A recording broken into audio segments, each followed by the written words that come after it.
आप कैसे पता लगा सकते हैं कि आपको अगर एंजियोस्पर्मिया है तो वो किस कारण से हुआ है और उसकी वजह क्या क्या है। नमस्कार दोस्तों, मैं डॉक्टर सुप्रीत डॉक्टर हेल्थ से आपका बहुत बहुत स्वागत करता हूँ। आज हम बात करने वाले हैं एंजियोस्पर्मिया के बारे में, उसके कॉजेज़, उसके टाइप्स, वो किस तरीके से होता है, कौन कौन से कॉजेज़ हो सकते हैं और आप कैसे पता लगा सकते हैं कि आपको अगर एंजियोस्पर्मिया है तो वो किस कारण से हुआ है और उसकी वजह क्या क्या है।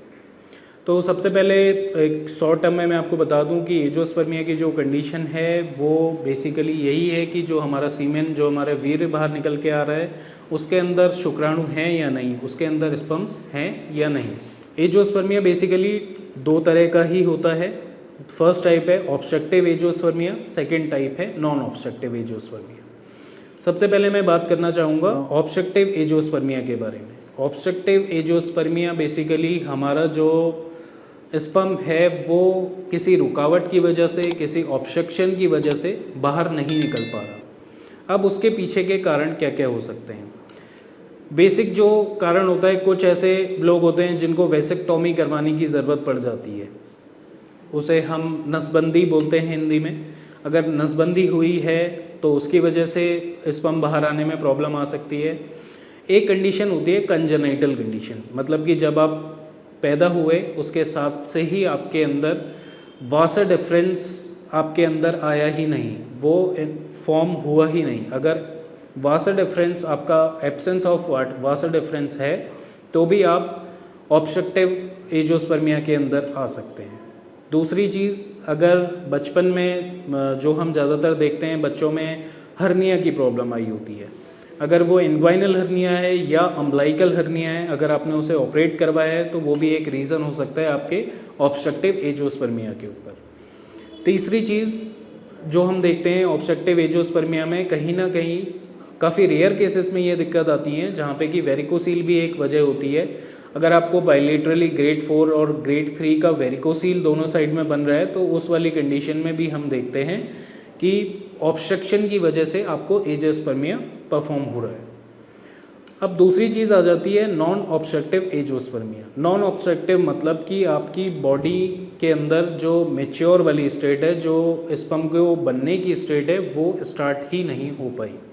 अब नॉन ऑब्स्ट्रक्टिव एंजियोस्पर्मिया कैसे रिफॉर्म हुआ बॉडी के अंदर, तो उसमें भी कुछ टाइप्स हैं, कुछ ऐसी वजह हैं जिसकी वजह से ये दिक्कत आ सकती है। जिसमें कि जो सबसे पहला फैक्टर आता है, जैसा कि मैंने अपने पिछले वीडियो में भी आपको बताया हुआ है कि कुछ ऐसे जेनेटिक कॉजेज़ हैं, जैसे कि लाइनफिल्ट्रल सिंड्रोम होता है जिसमें कि एक वाई क्रोमोसोम मदर की साइड से एक्स्ट्रा बॉडी के अंदर आ जाता है, जिसकी वजह से कंजेनाइटली जो स्पर्म है वो प्रोड्यूस नहीं हो पाता।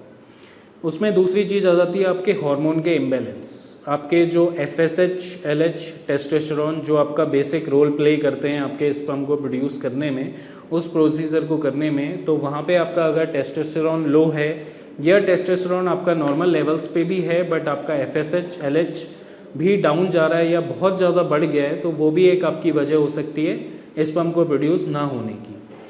तीसरा जो कॉज आ जाता है वो हम देखते हैं कि टेस्टिकुलर एट्रोफी।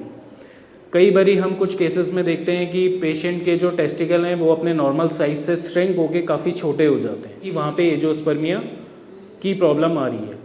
एक बहुत रेयर कॉज है, रेयर नहीं कहूँगा, अगर मैं 1000 में बात कर रहा हूँ तो 10 to 20 पेशेंट्स ऐसे होते हैं जिनमें अनडिसेंडेंट टेस्टिकल की प्रॉब्लम आती है।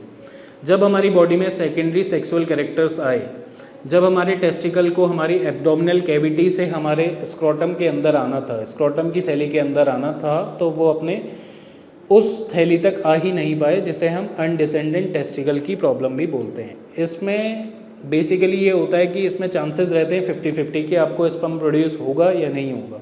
अगर अर्लियर बेसिस पे आप बचपन में ये चीज़ आपको पता चल जाती है कि अनडिसेंडेंट टेस्टिकल है, वहाँ पे आप ऑपरेट करके उन्हें निकलवा सकते हैं, स्क्रोटम की थैली में आप उसे निकलवा सकते हैं, और वहाँ पे भी चांसेस कम रहते हैं। बट उसके लिए कुछ प्रोसेस हैं जिससे आपको पता लग सकता है कि आपके अंदर स्पर्म बन रहा है।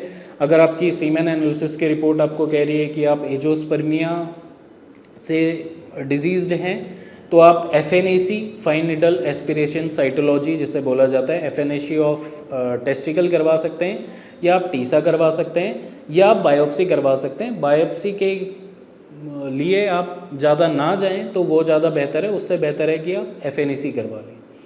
तो ये सारे कॉजेज़ हैं, ये डिफरेंशिएट किया है मैंने कि ये ऑब्स्ट्रक्टिव और नॉन ऑब्स्ट्रक्टिव एंजियोस्पर्मिया कैसे हो सकता है।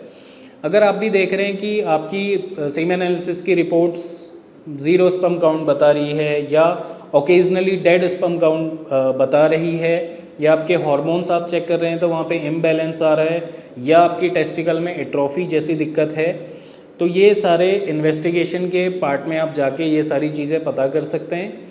अगर आपको लगता है कि आप अपने किसी भी डॉक्टर से सेटिस्फाइड नहीं है, आपको इस तरह की कोई भी दिक्कत बन रही है, तो आप नीचे दिए गए नंबर्स पे मेरी टीम से बात कर सकते हैं, फ्री कंसल्टेशन ले सकते हैं और एक सही ट्रीटमेंट इस चीज़ के लिए आप ले सकते हैं।